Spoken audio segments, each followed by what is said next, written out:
Hi అండి, అందరికీ నమస్తే. Welcome to my channel Pavani Botla. ఈరోజైతే ఈ వీడియోలో మనం తయారు చేసుకుందాం bajji curry. Okay, bajji curry అంటే మనం ఇంట్లో బజ్జీలు చేసుకుంటాం కదండి. మిర్చి బజ్జీ కానివ్వండి, ఆనియన్ బజ్జీ కానివ్వండి. ఓకే, ఆ బజ్జీలు తయారు చేసుకుంటే వేడివేడి తింటేనే చాలా టేస్టీగా ఉంటాయి కదండి. కాస్త చల్లారిన తర్వాత తినడానికి కాస్త ఇబ్బంది పడతాం కదా. మరి ఆ బజ్జీలను వేస్ట్ చేయకుండా మనం దీంతో కర్రీ ఎలా తయారు చేసుకోవాలో చూద్దాం. ఓకేనా అండి.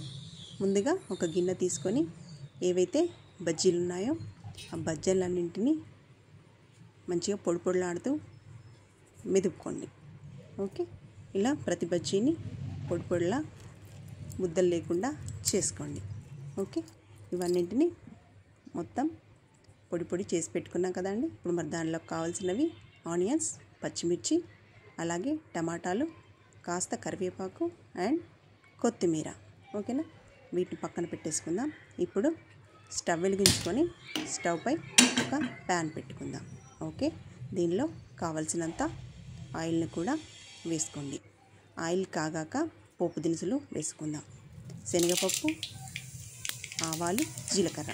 కాస్త అవి వేగాక పచ్చిమిర్చి అలాగే ఆనియన్స్ కూడా వేసుకొని వేపుకుందాం. ఓకే, ఇవన్నీ మంచిగా వేగాక కాస్త ఉప్పు వేసుకుందాం. ఉప్పు ఈ బజ్జీ కర్రీకి మాత్రమే సరిపోయేలా వేసుకోండి, ఎందుకంటే బజ్జీలలో ముందుగానే ఉప్పు ఉంటుంది కాబట్టి కాస్త చూసి వేసుకోండి. వీటన్నింటినీ బాగా వేపుకోండి. ఇవి వేగిన తర్వాత కాస్త అల్లం వెల్లుల్లి ముద్దను కూడా వేసుకోండి. ఈ అల్లం వెల్లుల్లి ముద్ద కూడా కాస్త పచ్చివాసన పోయేంత వరకు మంచిగా కలిపేసుకోండి. ఓకేనా, ఇది బాగా కలిసాక కాస్త కరివేపాకు వేసుకోండి. అలాగే దీంతో పాటు కొత్తిమీర కూడా ఉంది కదండి, కాస్త కొత్తిమీర కూడా వేసుకోండి. ఈ ఫ్లేవర్ అనేది కూర మొత్తానికి పట్టాలి అంటే ముందుగా కాస్త కొత్తిమీర వేసుకుంటే చాలా టేస్టీగా ఉంటుంది. అలాగే అది వేగాక కాస్త పసుపు కూడా వేసుకోండి. ఓకే, వీటన్నిటిని బాగా ఒక 2 నిమిషాల పాటు మంచిగా వేయించుకోవాలి. ఇవి వేగిన తర్వాత మనం ఏదైతే కట్ చేసి పెట్టుకున్న టమాటోస్ ఉన్నాయో ఆ టమాటోస్ని కూడా దీంట్లో వేసేసి బాగా కలుపుకోవాలి. ఈ టమాటాలు వేసాక బాగా ఉడకాలి కదా అండి. ఒక 2 నిమిషాల పాటు మూత పెట్టేసి ఉంచండి. ఓకే ఓకే ఉడికిపోయి ఉంటాయి. ఓకే, టమాటాలు ఉడికిపోయాయి కదండి.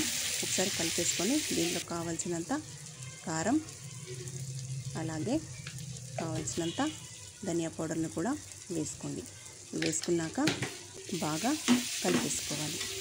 ఇవి బాగా కలిసాక దీంట్లో కాసిని వాటర్ వేసుకోవాలి. కొద్దిగా వాటర్ వేసుకోవాలి, మరీ ఎక్కువ కాదండి. కాస్త వాటర్ వేసుకొని ఈ వాటర్ కూడా మంచిగా మరిగాక చూడండి, వాటర్ వేసి చూడండి బబుల్స్ వస్తున్నాయి కదా.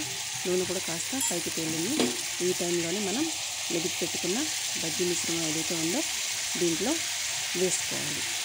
బజ్జీలన్నీ చాలా పొడి పొడిగా ఉన్నాయి కదండి, అవి కాస్త మెత్తబడడానికి మనం కాసిన వాటర్ వేసుకున్నాం.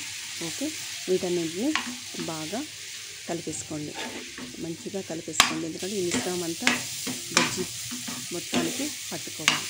ఓకే, బాగా కలిపేసుకుంటున్నాం. మెదుపుకోండి, చెంచాతో మంచిగా మెదిపితే కనుక ఏదైనా ముద్దలు ముద్దలుగా ఉన్నా కూడా మంచిగా సెట్ అవుతుంది. ఓకే, బాగా మెదిపేసుకొని ఇప్పుడు దీనిపై మంచిగా కొత్తిమీర చల్లేసుకొని మూత పెట్టేసి ఒక 5 నిమిషాల పాటు లో ఫ్లేమ్లో వేడి కానివ్వండి. ఎంతో టేస్టీగా ఉంటుంది బజ్జీ కర్రీ. మీరు ఒక్కసారి తిన్నారంటే మళ్ళీ మళ్ళీ చేసుకొని తింటారు. మీకు నచ్చితే కనుక నా వీడియో లైక్ చేయండి, షేర్ చేయండి, కామెంట్ చేయండి. అలాగే నా ఛానల్ని సబ్స్క్రైబ్ చేసుకోండి. మీ కామెంట్ని నాకు తెలియజేయండి. థ్యాంక్ యూ అండి. Thank you so much for watching.